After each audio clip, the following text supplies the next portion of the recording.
নমস্কার বন্ধুরা, আজকের টপিক হলো সৌরজগৎ।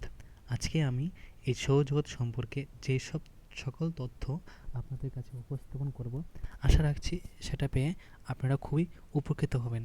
আর যদি আমার দেওয়া এই ইনফরমেশনগুলো আপনার ভালো লাগে তাহলে এটা খাতায় নোট করে রাখতে পারেন। চলুন আলোচনা করা যাক। প্রথমে আছে সূর্যের নিকটতম গ্রহ কোনটি? বুধ। ওকে। পৃথিবীর নিকটতম গ্রহ হলো শুক্র। আয়তনে সবচেয়ে ক্ষুদ্রতম গ্রহ হলো বুধ। সৌরজগতের বৃহত্তম গ্রহ হলো বৃহস্পতি। সবচেয়ে ছোট গ্রহ কোনটি? বুধ, শুক্র, মঙ্গল ও প্লুটো। ঠিক আছে, বলা বাহুল্য যে প্লুটো একটা বামন গ্রহ। কী গ্রহ? প্লুটো একটা বামন গ্রহ।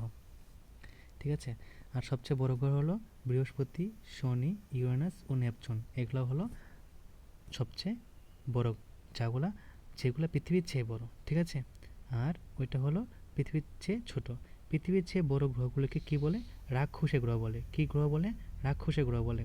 অন্তস্থ গ্রহ কোনগুলো? বুধ, শুক্র, পৃথিবী, মঙ্গল হলো অন্তস্থ গ্রহ। ঠিক আছে, বুধ, শুক্র, পৃথিবী, মঙ্গল হলো অন্তস্থ গ্রহ, আর বৃহস্পতি, শনি, ইউরেনাস, নেপচুন, প্লুটো হলো বহিস্থ গ্রহ। আমি বলেছিলাম যে প্লুটো হলো একটি ব্রাহ্মণ গ্রহ। ঠিক আছে, এটা একটা বামন গ্রহ। আরও 4টা বামন গ্রহ আছে, যেগুলো আমি পরবর্তীতে বলবো। শুক্র উষ্ণতম গ্রহ এবং উজ্জ্বলতম গ্রহ। শুক্র একটা উষ্ণতম গ্রহ এবং উজ্জ্বলতম গ্রহ। ঠিক আছে, পৃথিবীকে বলা হয় নীল গ্রহ। নীল গ্রহ বলা হয় পৃথিবীকে, আর মঙ্গলকে বলা হয় লাল গ্রহ। মঙ্গলকে বলা হয় লাল গ্রহ। এই তথ্যগুলো আপনারা খাতায় নোট করে রাখতে পারেন, আশা করি আপনাদের উপকার আসবে।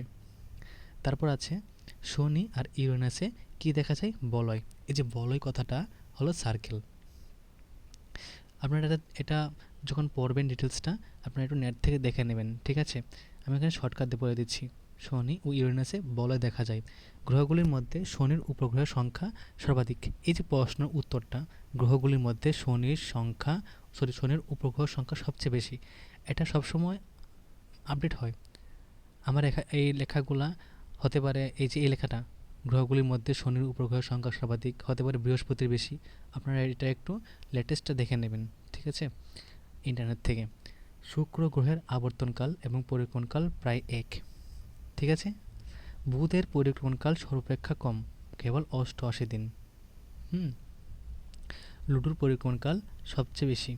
গ্রহগুলির সূর্যের চারদিকে ঘড়ির কাঁটার বিপরীত দিকে ঘুরে। এই যে গ্রহগুলি আছে, আমাদের যে ঘড়ি আছে, সেই ঘড়ির বিপরীত দিকে ঘোরে। বুধ গ্রহে কোনো আবহাওয়ামণ্ডল অ্যাটমসফিয়ার দেখা যায় না। বুধ গ্রহে কোনো আবহাওয়ামণ্ডল বা অ্যাটমসফিয়ার দেখা যায় না। বুধ গ্রহে দিন ও রাত্রির উষ্ণতার পার্থক্য সর্বাধিক হয়। পৃথিবীর ঘনত্ব সর্বাধিক। সৌরজগতে পৃথিবীর পঞ্চম বৃহত্তম গ্রহ, মানে সৌরজগতে পৃথিবীর স্থান 5।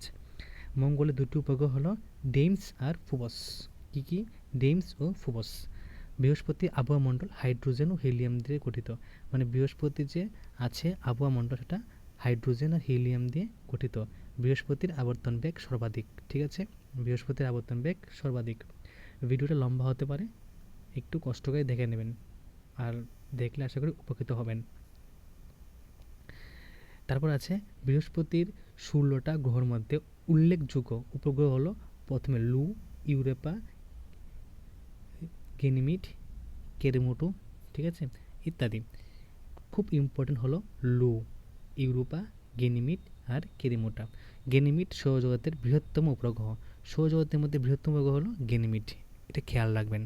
তারপর আছে শনির উপগ্রহের সংখ্যা সর্বাধিক। ঠিক আছে, এটা বৃহস্পতিও হতে পারে। টাইটান শনির বৃহত্তম উপগ্রহ। হ্যাঁ, টাইটান হলো শনির বৃহত্তম উপগ্রহ। টাইটান, এই যে টাইটান হলো শনির বৃহত্তম উপগ্রহ। ঠিক আছে, খেয়াল রাখবেন। তারপর আছে গ্রহগুলির মধ্যে শনির গ্রহের ঘনত্ব সবচেয়ে কম ঘনত্ব কোন গ্রহের? শনির। ইউরেনাসকে সবুজ গ্রহ বলা হয়। ঠিক আছে, কাকে সবুজ গ্রহ বলা হয়? ইউরেনাসকে। তাহলে আমরা জানি যে নীল গ্রহ বলা হয় পৃথিবীকে। ঠিক আছে, পৃথিবীকে বলা হয় নীল গ্রহ, আর সবুজ গ্রহ বলা হয় ইউরেনাসকে। আরেকটা কী ছিল? আরেকটা ছিল লাল গ্রহ। লাল গ্রহ কাকে বলা হয়? দেখেন, লাল গ্রহ এখানে বলা হয় মঙ্গলকে। ঠিক আছে, তারপর আছে ইউরেনাসের 5টি উপগ্রহ হলো এরিয়েল, আম্ব্রিয়াল, টাইটানি, ওবেরন আর মিরান্ডা। ঠিক আছে, নেপচুনের উল্লেখযোগ্য গ্রহটা হলো ট্রাইটন। ট্রাইটন ট্রাইটন দুটির উপ দুটোর উপগ্রহের নাম চারণ। দুটোর উপগ্রহের নাম চারণ, ঠিক আছে। আচ্ছা, এটা বাদ দেন, এটা লাগবে না, প্রশ্ন ঠিকঠাক উঠেনি। নেপচুনের উল্লেখযোগ্য উপগ্রহ হলো টাইটান। আকাশগঙ্গা বা মিল্কি ওয়ে কাকে বলে? লক্ষ লক্ষ নক্ষত্র যখন নিজস্ব মহাকর্ষী বলের দ্বারা একত্রে অবস্থান করে তখন তাকে ছায়াপথ বলে। যেমন আমাদের ছায়াপথ আকাশগঙ্গা বা মিল্কি ওয়ে। মানে লক্ষ লক্ষ নক্ষত্র যখন নিজস্ব বলের দ্বারা একত্রে অবস্থান করে তখন তাকে ছায়াপথ বলে। যেমন আমাদের ছায়াপথের নাম কি? Milky Way. প্রথমত ছায়াপথ তিন ধরনের, কি কি? সর্পিল, উপবৃত্তাকার আর অনিয়মিত। সর্পিল, উপবৃত্তাকার, অনিয়মিত। ছায়াপথ তিন ধরনের হয়, সর্পিল, উপবৃত্তাকার আর অনিয়মিত, ঠিক আছে। এখন বলবো যে সর্পিল কি। সর্পিল ছায়াপথ, এই ছায়াপথ হলো মানুষের পর্যবেক্ষণ করা প্রায় 77.77% গ্যালাক্সিগুলি সর্পিল ছায়াপথ। এই ধরনের একটি ভালো উদাহরণ হলো অ্যান্ড্রোমেডা গ্যালাক্সি। আমাদের ছায়াপথ মিল্কি ওয়ে এই ধরনের ছায়াপথের উদাহরণ, মানে সর্পিল ছায়াপথ হলো আমাদের ছায়াপথের উদাহরণ। উপবৃত্তাকার ছায়াপথ প্রায় ডিমের আকারে, যেমন মেসিয়ার 87।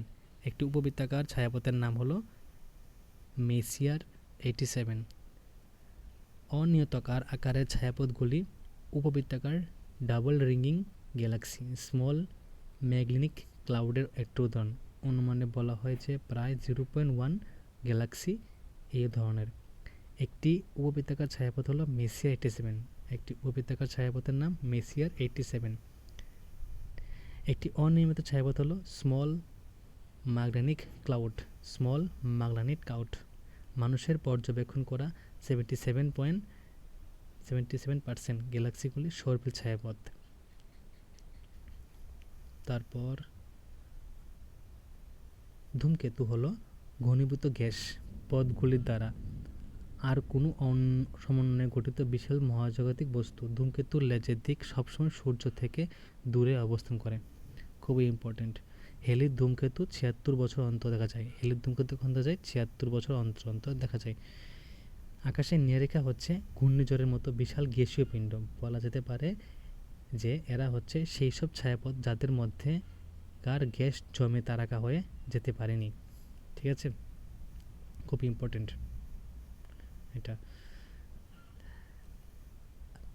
তারারা আকাশে একা থাকে না, কয়েকটা মিলে দল বেঁধে থাকে। দলের মধ্যে যেখানে আছে সে সবসময় সেখানে থাকে।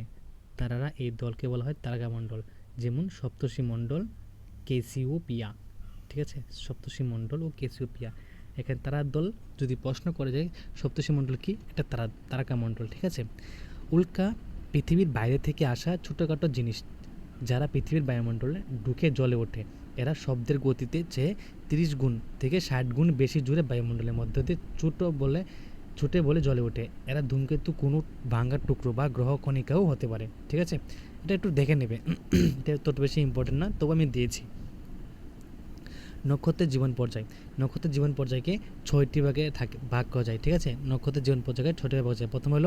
প্রথমটা হলো কি? প্রথমটা হলো প্রোটোস্টার, রড জায়ান্ট, নোভা ও supernova, white dwarf, black hole, pulsar, neutron star. সূর্যের বিবরণ, ঠিক আছে। পৃথিবী থেকে সূর্যের দূরত্ব হলো 14,98,00,000 কিমি। 14,98,00,000 কিমি। ব্যাস 13,84,000 কিমি।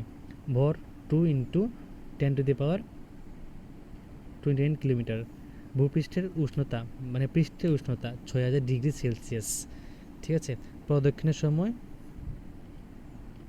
হলো 250 মিলিয়ন বছর। আবর্তনকাল 25 দিন।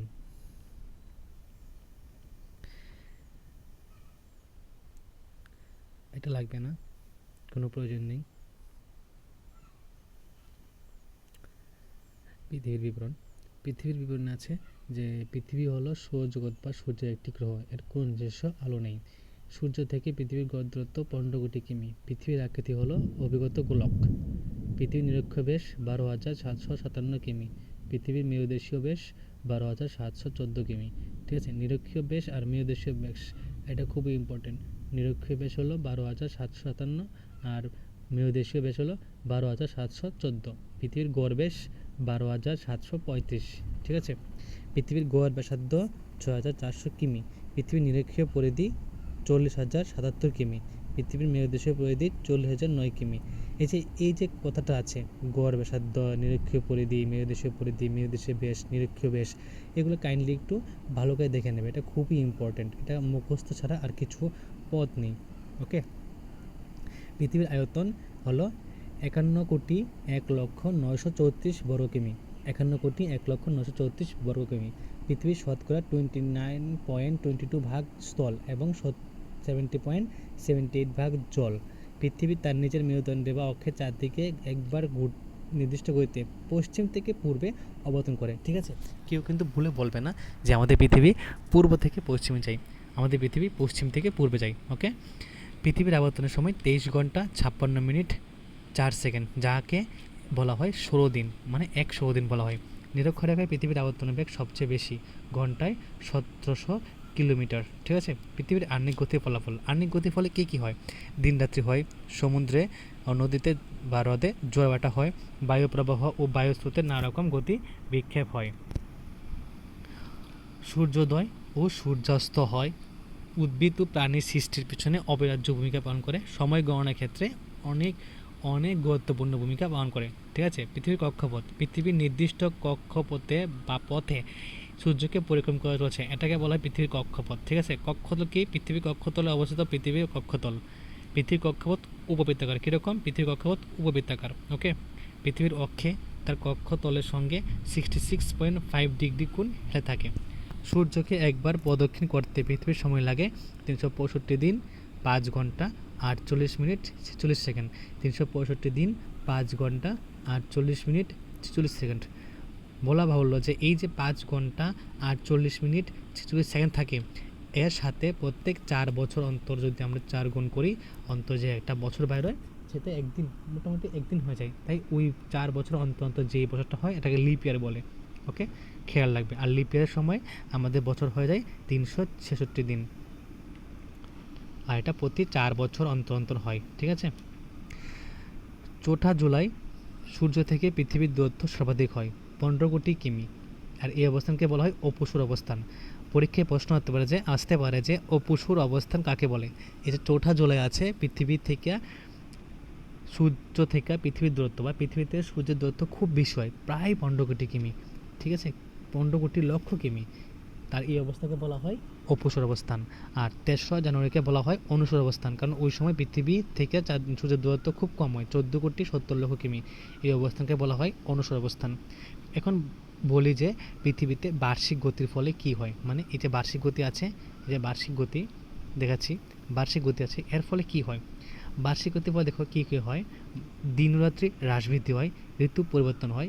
21শে মার্চ ও 23শে সেপ্টেম্বর দুটিতে পৃথিবীর সর্বোচ্চ দিন রাত্রির সমান হয়। ঠিক আছে, বার্ষিক গতি বলে কী কী হয়? দিন রাত্রি হ্রাস বৃদ্ধি হয় আর ঋতু পরিবর্তন হয়। মনে রাখবে যে 21শে মার্চ আর 23শে সেপ্টেম্বর এই দুটা দিনে পৃথিবীতে দিন রাত্রি সমান হয়। ঠিক আছে, 21শে মার্চকে মহাবিষুব বা বসন্তকালীন বিষুব বলে। 21শে মার্চকে কি বলে? মহাবিষুব বা বসন্তকালীন বিষুব বলে। 21শে মার্চকে বলা হয় মহাবিষুব বা বসন্তকালীন মাস। 23শে সেপ্টেম্বর জল বিষুব বা শরৎকালীন বিষুব। তাহলে প্রশ্ন আসতে পারে যে মহাবিষুব কবে আর জল বিষুব কবে হয়, মহাবিষুব অপর নাম কি, জল বিষুব অপর নাম কি? যদি তোমরা এটা ভালো করে পড়ে থাকো তাহলে পারবে যে মহাবিষুব হলো 21শে মার্চকে বলে মহাবিষুব, যার অপর নাম হলো বসন্তকালীন বিষুব। আর 23শে সেপ্টেম্বরকে বলে জল বিষুব, যার অপর নাম হলো শরৎকালীন বিষুব। বিষুব কথা হলো সমান। ঠিক আছে, কি সমান, খুবই ইম্পর্টেন্ট এটা। 21শে জুন উত্তর গোলার্ধের সবচেয়ে বড় দিন হয়, এই দিনটিকে কর্কট সংক্রান্তি বলে। কর্কট সংক্রান্তি কাকে বলে? 21শে জুন উত্তর গোলার্ধের সবচেয়ে বেশি বড় দিন হয়, আর এই দিনটিকে বলে কর্কট সংক্রান্তি। ওকে, 21শে জুন দিনকে উত্তর গোলার্ধে বলা হয় কর্কট সংক্রান্তি। আর 22শে ডিসেম্বর গোলার্ধে সবচেয়ে দিন বড় হয়, এই দিনকে বলা হয় মকর সংক্রান্তি দক্ষিণ গোলার্ধে। তাহলে উত্তর গোলার্ধে হয় 21শে জুন আর দক্ষিণ গোলার্ধে 22শে ডিসেম্বর। ঠিক আছে, 21 জুন উত্তর গোলার্ধে, 22শে ডিসেম্বর হলো দক্ষিণ গোলার্ধে। নিরক্ষরেখার উপর দিন ও রাত্রির দৈর্ঘ্য প্রায় সমান বছর হয়। ঠিক আছে, নিরক্ষরেখার উপর দিন রাত্রির দৈর্ঘ্য প্রায় সমান হয় এক বছরের মধ্যে। ওকে, 21শে মার্চ এরপর 23শে সেপ্টেম্বর পর্যন্ত উত্তর মেরু অঞ্চলে একটানা 6 মাস দিন হয় এবং দক্ষিণ মেরু অঞ্চলে একটানা রাত্রি হয়। ঠিক আছে, এই 6 মাসে খুব ইম্পর্টেন্ট এটা, 21শে মার্চ আর হলো 23শে সেপ্টেম্বর পর্যন্ত। ঠিক আছে, 23শে সেপ্টেম্বর থেকে আবার 21শে মার্চ পর্যন্ত দক্ষিণ মেরুতে একটানা 6 মাস দিন ও উত্তর মেরুতে একটানা 6 মাস রাত্রি হয়। এটা একটু মানে বুদ্ধি করে পড়লে পারবে। দেখো কি লেখা আছে এখানে লেখা আছে যে 21শে মার্চের পর থেকে 23শে সেপ্টেম্বর, ঠিক আছে, এই 23শে সেপ্টেম্বর পর্যন্ত উত্তর গোলার্ধে 6 মাস দিন হয় আর দক্ষিণ গোলার্ধে 6 মাস রাত্রি হয়। সেম 23শে সেপ্টেম্বর থেকে মানে এর পরের দিন থেকে 21শে মার্চ পর্যন্ত, ঠিক আছে, কী হয়, দক্ষিণ গোলার্ধে একটানা দিন হয় 6 মাস আর উত্তর গোলার্ধে অঞ্চলে একটানা রাত্রি হয়। ঠিক আছে, এখন এখানে আছে যে নিশীথ সূর্যের দেশ কাকে বলে। উত্তর মেরুতে একটানা 6 মাস দিন সময় নরওয়ে উত্তর সীমান্তের হেমারফ্রস্ট বন্দর থেকে স্থানীয় সময় অনুযায়ী গভীর রাতেও আকাশে সূর্য দেখা যায়। এই জন্য নরওয়ের হেমারফ্রস্ট বন্দর ও তার আশপাশের অঞ্চলগুলিকে নিশীথ সূর্যের দেশ বলা হয়। তোমরা অনেক জায়গায় পাবে যে নিশীথ সূর্যের দেশ বলা হয় নরওয়েকে, কিন্তু না, সম্পূর্ণ জানতে হবে যে নরওয়ের হেমারফ্রস্ট বন্দর ও তার আশেপাশে যে অঞ্চলগুলি আছে সেইগুলিকে বলা হয় নিশীথ সূর্যের দেশ। কী বলবে? নরওয়ে হেমারফ্রস্ট বন্দর, নরওয়ের হেমারফ্রস্ট বন্দর ও তার আশেপাশে অঞ্চলগুলিকে নিশীথ সূর্যের দেশ বলা হয়। এখন আমরা জানবো যে ঋতু পরিবর্তনের কারণ কী। ঋতু পরিবর্তনের কারণ হলো পৃথিবীর অভিগত গোলক আকৃতি, পৃথিবীর আবর্তন গতি, আহ্নিক গতি, উপবৃত্তাকার কক্ষপথ। ঠিক আছে, শুধুই 4টা: পৃথিবীর অভিগত গোলাকৃতি, পৃথিবীর আবর্তন গতি, পৃথিবীর পরিক্রমণ গতি, পৃথিবীর উপবৃত্তাকার যে কক্ষপথ আছে তার জন্য। পৃথিবীর মেরুদণ্ডের তার কক্ষতলের সঙ্গে 66 ডিগ্রি কোণ একই দিকে হেলে থাকে। ওকে, আমাদের সৌরজগতে একটি তারা, 8টি গ্রহ, একটি বামনগ্রহ, অগণিত ছোট সংস্থা যেমন গ্রহাণু এবং ধূমকেতু দ্বারা গঠিত। ঠিক আছে, বামনগ্রহ এখানে একটি উল্লেখ আছে, বামনগ্রহ 4টি আছে, যেমন এরিস, সিরিস, মাকি। এটা আমি পরের ভিডিওতে আপনাদেরকে দেখিয়ে দিব। আমাদের সৌরজগতে মিল্কওয়ে গ্যালাক্সিকে কেন্দ্র করে 8,28,000 কিমি বেগে প্রদক্ষিণ করেছে। আমরা গ্যালাক্সির 4টি সর্পিল বাহুতে রয়েছি। ঠিক আছে, আমরা গ্যালাক্সির কয়টি সর্পিল বাহুতে রয়েছি? 4টি। ভালো করে পড়বেন। গ্যালাকটিক সেন্টারের চারদিকে একটি কক্ষপথ সম্পন্ন করতে আমাদের সৌরজগতে প্রায় 230 মিলিয়ন বছর সময় লাগে। 3 ধরনের ছায়াপথ আছে: উপবৃত্তাকার, সর্পিল, অনিয়মিত। মিল্কওয়ে একটি সর্পিল ছায়াপথ। মিল্কওয়ে কি একটা সর্পিল ছায়াপথ, এটা আমরা আগে পড়েছিলাম। ঠিক আছে, আমাদের সৌরজগতে গ্রহগুলি এমন কিছু গ্রহ আছে যাদের কক্ষপথে 150-টির বেশি চাঁদ ধারণ করে। মানে আমাদের সৌরজগৎগুলিতে এমন কিছু গ্রহ আছে যাদের কক্ষপথে 150-টির বেশি চাঁদ ধারণ ক্ষমতা আছে। ঠিক আছে, চাঁদ প্রদক্ষিণকারী 24 নভোচারী সহ 300-টির বেশি রোবোটিক মহাকাশযান পৃথিবীর কক্ষপথের বাইরে গন্তব্যস্থলে অনুসন্ধান করছে। আমাদের সৌরজগতে একমাত্র জীবনকে সমর্থন করার জন্য পরিচিত। এখন অবধি আমাদের কেবলমাত্র পৃথিবীর জীবন সম্পর্কে জানি, তবে আমরা যেখানেই পারি তার বেশি সন্ধান করে চলছি। আমাদের সৌরজগৎ ছেড়ে যাওয়া এখন পর্যন্ত একমাত্র মহাকাশযান নাসার ভয়েজার 1, অন্য 4টি মহাকাশযান অবশেষে অন্তঃকেন্দ্রে স্থানটিতে আঘাত করবে। ঠিক আছে বন্ধুরা, আজকে এখানেই শেষ করছি। আমার এই ভিডিওটা আরও বড় হতে পারে, তার জন্য আমি এটাকে পার্ট 1-এ শেষ করছি। পার্ট 2-তে আমি এখানে সোলার সিস্টেম নিয়ে আলোচনা করব। ধন্যবাদ। যদি আমার ভিডিওটা ভালো লাগে তাহলে একটা লাইক, একটা সাবস্ক্রাইব করবেন আর পরবর্তী ভিডিওর জন্য অপেক্ষা করুন।